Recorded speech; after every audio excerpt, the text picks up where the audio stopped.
Pass అయిన విద్యార్థులకు 15,000 రూపాయలు, డిగ్రీ పాస్ అయిన విద్యార్థులకు 25,000 రూపాయలు, పీజీ పాస్ అయిన విద్యార్థులకు 1,00,000 రూపాయలు, పిహెచ్డి పాస్ అయిన విద్యార్థులకు 5 లక్షల రూపాయలు అందిస్తామని చెప్పి కేటాయింపులు మాత్రం చేయలేదు. ఈ పథకాలను ఎప్పుడు ఏ విధంగా అమలు చేస్తారో ప్రభుత్వాన్ని మీ ద్వారా కోరుతా ఉన్నాం.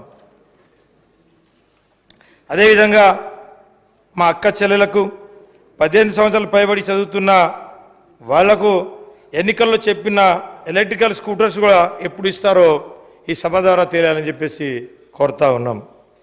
అదేవిధంగా సంత్ సేవాలాల్ లంబాడా కార్పొరేషన్, తుకారాం ఆదివాసీ కార్పొరేషన్, ఎరుకుల కార్పొరేషన్ ఏర్పాటు చేసి ఏటా 500 కోట్ల నిధులు ఇస్తామని చెప్పి ఇవ్వలేదు. సమ్మక్క సారక గిరిజన గ్రామీణ అభివృద్ధి పథకం పేరుతో గుడాలకు తండాలకు ఏటా ప్రతి గ్రామ పంచాయతీకి 25 లక్షల చొప్పున ఇస్తామని చెప్పి నిధులు మాత్రం కేటాయించలేదు. మైదాన ప్రాంత ఎస్టీల కోసం నల్గొండ, మహబూబాబాద్, ఖమ్మం, నిజామాబాద్, మహబూబ్ నగర్ జిల్లాలో కొత్త 5 ఐటీడీలు ఏర్పాటు చేస్తామన్నారు.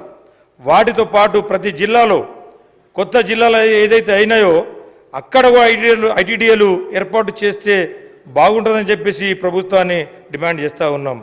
అన్ని ఐటీడీఏ కేంద్రాల్లో సూపర్ స్పెషాలిటీ ఆసుపత్రులు ఏర్పాటు చేస్తామని ఎన్నికల్లో ఇచ్చిన హామీలను ఎప్పటిలోగా చేస్తారో కోరుతా ఉన్నాం.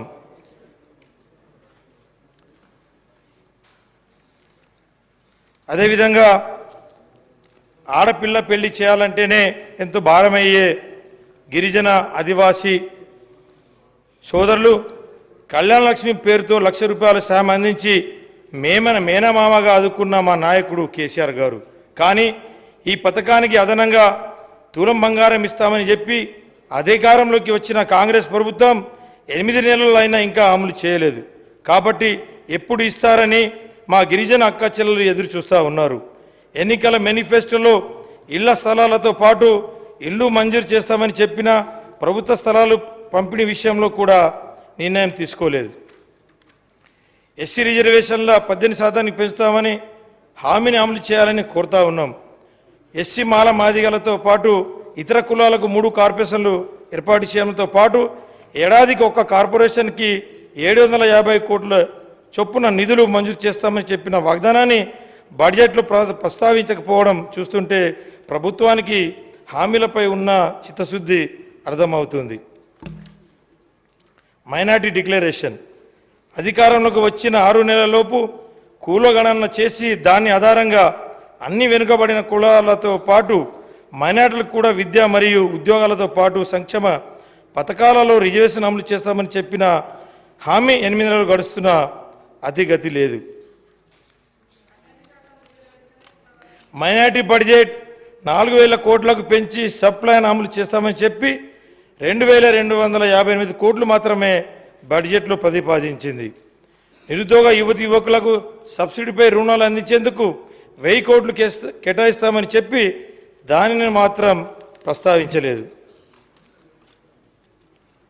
అబ్దుల్ కలాం తోఫా ఈ తలి పథకం పేరుతో అదే మైనార్టీ సోదరులకు కూడా 10వ తరగతి పాస్ అయిన వాళ్ళకు 10,000, ఇంటర్ పాస్ అయిన వాళ్ళకు 15,000, డిగ్రీ పాస్ అయిన వాళ్ళకు 25,000, పీజీ పాస్ అయిన వాళ్ళకు 1,00,000 రూపాయలు, పిహెచ్డి పాస్ అయిన వాళ్ళకు 5 లక్షల రూపాయలు అధికారం చేస్తామని చెప్పిన పూర్తి నుంచి తీరు చూస్తుంటే మైనార్టీలకు అభివృద్ధిపై ప్రభుత్వానికి ఉన్న చిత్తశుద్ధి అర్థమవుతున్నది.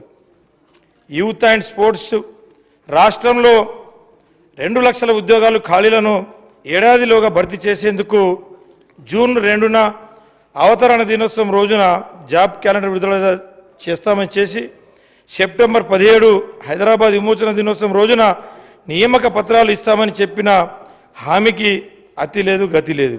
నిరుద్యోగులు నిరుద్యోగ భృతి కింద నెలకు 4,000 రూపాయలు ఇస్తామన్న హామీ ప్రస్తావన లేకపోవడం బాధాకరం. అదేవిధంగా గ్రూప్ 2, గ్రూప్ 1 ఒకటికి 100% పిలుస్తామన్నారు. గ్రూప్ 2లో 2,000 పోస్టులు పెంచుతామన్నారు. గ్రూప్ 3లో 3,000 పోస్టులు పెంచుతామన్నారు. కానీ కేసీఆర్ సార్ 95% లోకల్ రిజర్వేషన్ తెచ్చినారు.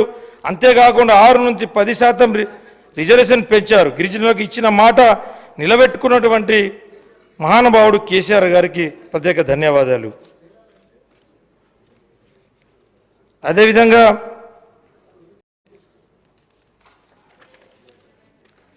క్రీడలకు ప్రోత్సహించేందుకు ప్రభుత్వం ప్రైవేట్ పాఠశాలలో ఆటలను తప్పని సరిగా చేస్తూ సౌకర్యాలు ఉండేలా చర్యలు తీసుకోవాలి. రాష్ట్రంలో స్పోర్ట్స్ స్కూల్స్లో స్టాఫ్ మరియు కోచ్ల కొరత విద్యార్థుల చాలా నష్టపోతూ ఉన్నారు. రాష్ట్రంలోని అన్ని నియోజకవర్గ కేంద్రాల్లో స్టేడియం నిర్మించాలని చెప్పేసి ఈ సభ ద్వారా కోరుతా ఉన్నాం. అదేవిధంగా రాష్ట్రంలోని అన్ని గురుకులాలు మోడల్ స్కూల్స్లలో అదనపు గదులను నిర్మాణం చేసి విద్యార్థుల సంఖ్య పెంచి ఆ యొక్క విద్యార్థులను ఆదుకోవాలని చెప్పేసి ఈ సందర్భంగా తెలియజేస్తున్నాం.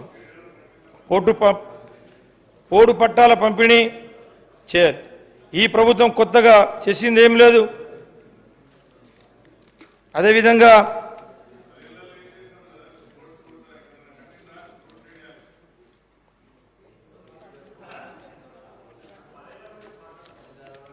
నేను ఇప్పుడు మొదటిసారి వచ్చినానే 10 ఏళ్ళ నాకు అడిగితే ఎట్లా చెప్పాలి. కాబట్టి అధ్యక్ష, ప్రత్యేక సీతక్క గారు చాలా మంది సభ్యులు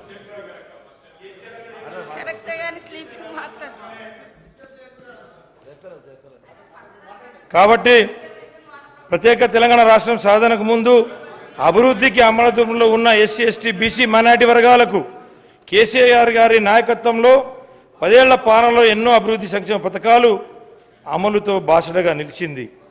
రాష్ట్రంలో 1047 ఎస్సీ ఎస్టీ బీసీ మైనారిటీ గురుకులాలను ఏర్పాటు చేశారు. 6,70,000 ఎకరాల పోడు భూముల పట్టాలు పంపిణీ చేసి వాటితో పాటు బ్యాంకులో రుణాలు పొందే అవకాశాన్ని కల్పించారు. వాటితో పాటు రైతు బంధు పథకాన్ని అమలు చేశారు. రైతు బీమా పథకం, అదేవిధంగా ఏదైతే రుణాలు మాఫీ కూడా చేసినటువంటి మహానాయుడు కేసీఆర్ గారు. అదేవిధంగా ఏదైతే గతంలో 6,70,000 పోడు భూముల పట్టాలు కేసీఆర్ గారు ఇచ్చారో మిగిలిన పోడు భూముల పట్టాలు ఎప్పటిలోగా ఇస్తారో ఈ సభ ద్వారా తెలియజేయాలని చెప్పేసి ఈ సభను కోరుతా ఉన్నాం. అదేవిధంగా రాష్ట్రంలో దాదాపు 4,380 గిరిజన తాండాలు గూడాలను కొత్త పంచాయతీలకు ఏర్పాటు చేసి పక్కా గ్రామ పంచాయతీ భవనాలను నిర్మించి ఇచ్చినటువంటి మహానాయకుడు కేసీఆర్ గారు. కాబట్టి గిరిజనుల ఆత్మగౌరవాన్ని కాపాడేలా హైదరాబాద్ నడి బోర్డున బంజారా హిల్స్లో బంజారా భవన్ ఆదివాసీ భవనాలను కోట్ల రూపాయలను వెచ్చించి నిర్మాణం చేసినటువంటి వ్యక్తి కేసీఆర్ గారు. కాబట్టి అదేవిధంగా గిరి వికాస్ పథకం ద్వారా ప్రతి ఒక్క గిరిజన కుటుంబానికి 2 లక్షల రూపాయలు కేటాయించి బోరు బావితో పాటు 3 ఫేజ్ కరెంటు అందించినటువంటి మహానాయకుడు కేసీఆర్ గారు. కాబట్టి అంతేకాకుండా నియోజకవర్గ కేంద్రాల్లో జిల్లా కేంద్రంలో పాటు నియోజకవర్గ కేంద్రాల్లో కూడా 2 కోట్ల రూపాయలతోటి ప్రతి ఒక్క నియోజకవర్గాల్లో అదేవిధంగా జిల్లా కేంద్రాలలో గిరిజన భవనాలను నిర్మాణం చేశారు, మంజూరు చేశారు, కట్టించి కూడా ఇచ్చారని చెప్పి సందర్భంగా తెలియజేసుకున్నాడు. విదేశీ విద్యా పథకం ద్వారా అర్హులైన పేద విద్యార్థులకు 20 లక్షల రూపాయలు సాయం అందించారు. కళ్యాణ లక్ష్మి, షాదీ ముబారక్ పథకాలతో 1 లక్ష రూపాయలు సాయం అందించి నిరుపేద కుటుంబాలకు చెల్లెమ్మలకు మేనమామగా బాసగా ఇచ్చినటువంటి వ్యక్తి కేసీఆర్ సార్ గారు. దేశ చరిత్రలో ఎక్కడ లేని విధంగా దళిత బంధు పథకాన్ని తెచ్చినటువంటి వ్యక్తి కేసీఆర్ గారు. కాబట్టి వీటితో పాటు నా నియోజకవర్గంలో అధ్యక్ష మరి ఆయన ఎట్లా మాట్లాడుతున్నాడు? మొత్తము గత ప్రభుత్వం ఏం అంటే కాంగ్రెస్ ప్రభుత్వం ఏం చేయలేదు, అప్పుడు ఇప్పుడు మొత్తం మేమే చేసినామని చెప్తున్నారు.